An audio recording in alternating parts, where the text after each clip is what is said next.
Œuvre de Maria Valtorta, tome 6, chapitre 401, intitulé Extase de l'écrivain, Pierre et Barthélemy à Béthère pour une raison grave, le 13 mars 1946. Jésus se promène à travers les bosquets de roses où s'activent les cueilleurs. Il trouve ainsi le moyen de s'entretenir avec l'un ou l'autre, et de même avec la veuve et ses enfants, que Jeanne, par amour pour lui, a prise comme servante à la Pâque, après le banquet des pauvres. Ils ont changé du tout au tout. Remis en forme, sereins, ils accomplissent joyeusement leur travail, chacun selon ses capacités. Les plus petits, qui ne savent pas encore distinguer une rose d'une autre pour les trier selon leur fraîcheur ou leur couleur, jouent avec d'autres enfants à des endroits plus tranquilles, et leurs cris d'oisillons humains se confondent avec ceux des oiseaux qui pépient dans le feuillage des arbres pour saluer leurs parents qui reviennent avec la béquée. Jésus se dirige vers eux et il se penche, s'intéresse, caresse, apaise les petites disputes, relève ceux qui sont tombés et qui pleurnichent, souillés de terre, le front ou les mains égratignées par les graviers. Et les larmes, les rixes, les jalousies s'arrêtent aussitôt grâce aux caresses ou à la parole de l'innocent aux innocents. Elles se changent en offrande du butin qui a causé la contestation ou la chute.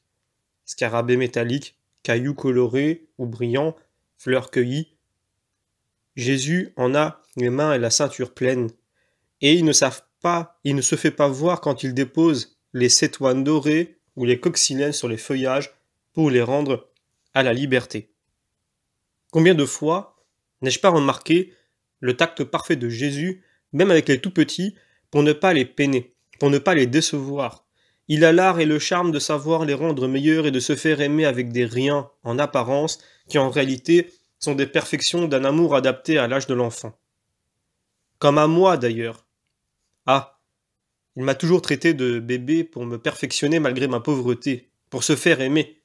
Plus tard, quand je l'ai aimé de tout mon être, sa main s'est faite plus lourde. Il m'a traité en adulte, sourd à mes suppliques. Mais tu ne vois pas que je suis une bonne à rien ? Il a souri et m'a obligé à agir en adulte.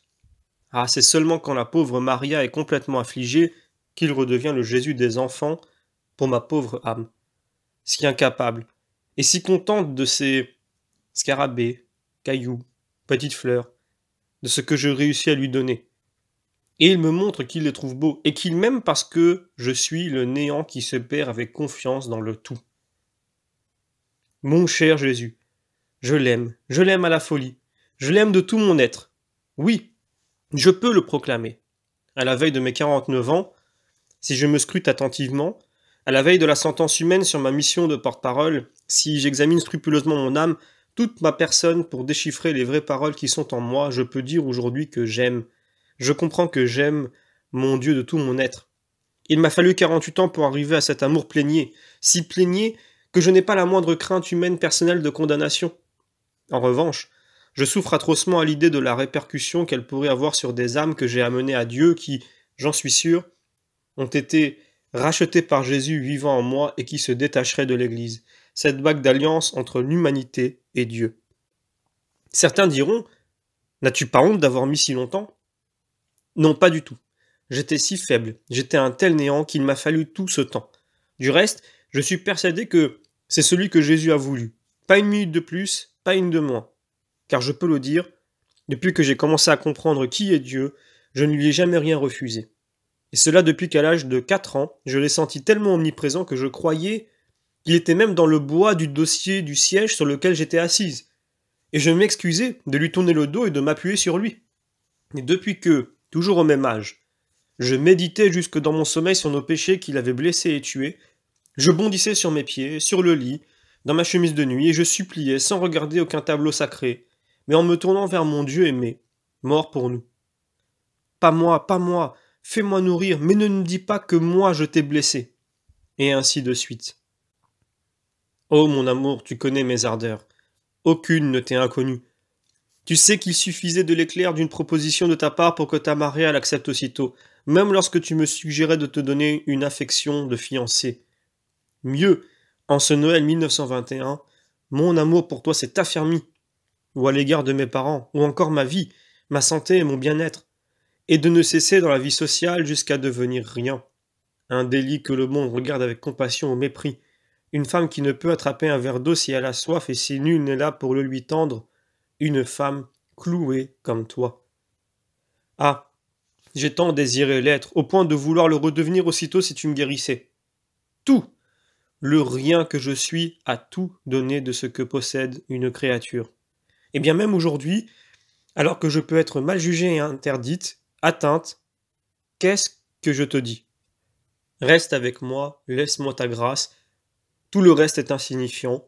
Je te prie seulement de ne pas me retirer ton amour et de ne pas permettre que ceux que je t'ai donnés retombent dans les ténèbres. Mais où suis-je donc parti, ô mon soleil, pendant que tu te promènes au milieu des rosiers? Là où mon cœur, poussé par l'amour de toi, me porte, il bat et embrase mon sang dans mes veines. Les gens diront, elle a de la fièvre et des palpitations. Non, c'est parce que ce matin tu te déverses en moi avec la force d'un divin ouragan d'amour, et moi je m'anéantis en toi qui me pénètre. Je n'arrive plus à raisonner logiquement comme une créature, mais j'éprouve ce que doit être la vie des séraphins. Et je brûle, je délire, je t'aime, je t'aime, je t'aime. Pitié dans ton amour, pitié si tu veux que je vive encore pour te servir. Ô amour très divin, éternel, ô amour très doux, ô amour des cieux et de la création. Dieu, Dieu, Dieu. Mais non, pas de pitié, au contraire, plus encore, jusqu'à mourir sur le bûcher de l'amour. Fondons-nous ensemble, aimons-nous afin d'être dans le Père, comme tu l'as dit en priant pour nous. Qu'ils soient un, ceux qui m'aiment, un seul cœur. Voilà une parole de l'Évangile qui m'a toujours plongé dans un abîme d'adoration amoureuse. Qu'as-tu demandé là pour nous, ô mon divin Maître et Rédempteur? Qu'as-tu demandé, ô mon divin fou d'amour? Que nous ne fassions qu'un avec toi, avec le Père, avec l'Esprit Saint, puisque qui est en un et dans les trois, ô inséparable et pourtant libre Trinité de Dieu, un et trine. Béni, béni, béni sois-tu, de chacun de mes battements de cœur, de chacun de mes souffles. Mais reprenons la vision. Je vois s'avancer d'un pas rapide au point que ses vêtements s'agitent comme une voile remuée par le vent, Pierre suivi de Barthélemy qui marche plus lentement. Il arrive à l'improviste, derrière le maître penché sur des bébés qu'il caresse. Certainement des enfants des cueilleuses installés sur leurs nattes à l'ombre des arbres. Maître! Simon! Comment donc es-tu ici? Et toi, Barthélemy? Vous deviez partir demain soir après le crépuscule du Shabbat. Maître, ne nous fais pas de reproches. Écoute-nous d'abord. Je vous écoute. Et je ne vous fais pas de reproches, car je pense que c'est pour un motif grave que vous m'avez désobéi. Donnez-moi seulement l'assurance qu'aucun de vous n'est malade ou blessé.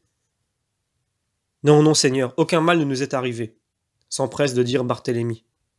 Mais Pierre, sincère et toujours impétueux, intervient. Moi je dis qu'il vaudrait mieux que nous ayons tous la jambe cassée, et même la tête plutôt que... Que s'est-il donc passé? Maître, nous avons pensé qu'il valait mieux venir pour mettre fin à... Commence à dire Barthélemy quand Pierre l'interrompt. Parle, dépêche-toi! Et il achève. Judas est devenu un démon depuis que tu es parti. On ne pouvait plus parler, plus discuter. Il s'est disputé avec tout le monde et il a scandalisé les serviteurs d'Élise et d'autres encore. Peut-être est-il devenu jaloux parce que tu as pris Simon avec toi, dit Barthélemy pour l'excuser en voyant que le visage de Jésus devient très sévère. Bien sûr, de la jalousie. Vas-tu finir de l'excuser? Ou bien je me querelle avec toi pour me défouler de n'avoir pu le faire avec lui. Parce que, maître, j'ai réussi à me taire. Imagine-toi donc, à me taire, justement par obéissance et par amour pour toi. Mais quel mal pourrait y arriver? Bon, à un moment où Judas s'est éloigné en claquant les portes, nous nous sommes consultés. Nous avons pensé qu'il valait mieux partir pour mettre fin au scandale à Bête-Cure et éviter de le gifler. J'ai aussitôt pris la route avec Barthélemy. J'ai prié les autres de me laisser partir sans tarder avant son retour, car je sentais que je ne serais plus contenu. Voilà, j'ai parlé. Maintenant fais-moi des reproches s'il te paraît que je me suis trompé. Tu as bien fait. Vous avez tous bien fait. Même Judas? Ah non, monseigneur, ne dis pas cela. Il a donné un indigne spectacle. Non, lui n'a pas bien agi. Mais toi ne le juge pas. Non, Seigneur. Le non a du mal à sortir. Après un temps de silence, Pierre demande. Mais au moins, dis-moi pourquoi Judas a changé d'un seul coup. Il semblait devenu si bon. On était si bien. J'avais fait des prières et des sacrifices pour que cela dure, car je ne veux pas te voir affligé. Or tu es affligé quand nous agissons mal, et depuis les enseignis, je sais que même le sacrifice d'une cuillerée de miel a de la valeur. Il a fallu que ce soit un disciple le plus petit de tous, un pauvre enfant qui m'enseigne cette vérité. À moi, ton stupide apôtre. Mais je ne l'ai pas négligé car j'en ai vu le fruit. Moi aussi, malgré ma tête dure, j'ai compris quelque chose grâce à la lumière de la sagesse qui s'est penchée avec bonté sur moi, qui est descendue jusqu'à moi, le grossier pécheur, l'homme pécheur. J'ai compris qu'il ne faut pas seulement t'aimer en parole, mais en sauvant les âmes pour toi par nos sacrifices. Et cela pour te donner de la joie, pour ne pas te voir comme tu es maintenant ou comme tu étais au mois de Sébat. Tu es si pâle et si affligé, mon maître et Seigneur, que nous ne sommes pas dignes d'avoir, nous qui ne te comprenons pas, nous qui sommes des vers de terre à côté de toi, Fils de Dieu, de la fange à côté de toi, étoile des ténèbres à côté de toi, lumière. Mais cela n'a servi à rien. À rien, c'est vrai. Mes pauvres offrandes, si pauvres, si mal faites, à quoi devaient-elles contribuer? J'ai été orgueilleux de croire qu'elles pouvaient être utiles. Pardonne-moi. Mais je t'ai donné ce que j'avais. Je me suis offert pour te donner tout ce que je possède. Et je ne m'imaginais être justifié, parce que je t'ai aimé, mon Dieu, de tout mon être, de tout mon cœur, de toute mon âme, de toutes mes forces, comme il est dit. Et maintenant je comprends cela aussi, et je l'affirme comme le fait toujours Jean, notre ange, et je te prie, il s'agenouille aux pieds de Jésus, d'augmenter ton amour en ton pauvre Simon, pour augmenter mon amour pour toi, mon Dieu. Pierre se penche pour baiser les pieds de Jésus et reste ainsi. Barthélemy, qui a écouté avec admiration et assentiment, l'imite. Relevez-vous, mes amis. Mon amour ne cesse de croître en vous et il grandira de plus en plus. Et soyez bénis pour le cœur que vous avez. Quand les autres vont-ils arriver? Avant le crépuscule. C'est bien. Jeanne aussi reviendra avant le crépuscule, accompagnée d'Élise et de Cousa. Nous passerons le Shabbat ici, puis nous partirons. Oui, Seigneur. Mais pourquoi Jeanne t'a-t-elle appelé d'une manière si pressante? Ne pouvait-elle pas attendre? Il était décidé que l'on venait ici. Par son imprudence, elle a été cause de toute cette histoire. Ne lui fais aucun reproche, Simon-Pierre. Elle a agi par prudence et par amour. Elle m'a appelé parce qu'il y avait des âmes dont il fallait raffermir la bonne volonté. Ah, alors je ne dis plus rien. Mais Seigneur, pourquoi Judas a-t-il ainsi changé? N'y pense pas, n'y pense pas. Profite de cet Éden tout fleuri et paisible. Profite de ton Seigneur. Laisse et oublie l'humanité sous ses pires formes dans les assauts qu'elle livre à l'âme de ton pauvre compagnon. Rappelle-toi seulement de prier pour lui. Beaucoup. Venez. Allons trouver ces petits qui nous regardent avec étonnement. Je leur parlais de Dieu, il y a un instant, d'âme à âme, avec amour et au plus grand avec les beautés de Dieu. Il prend par la taille ses deux apôtres et il se dirige vers un groupe d'enfants qui l'attendent. Fin du chapitre.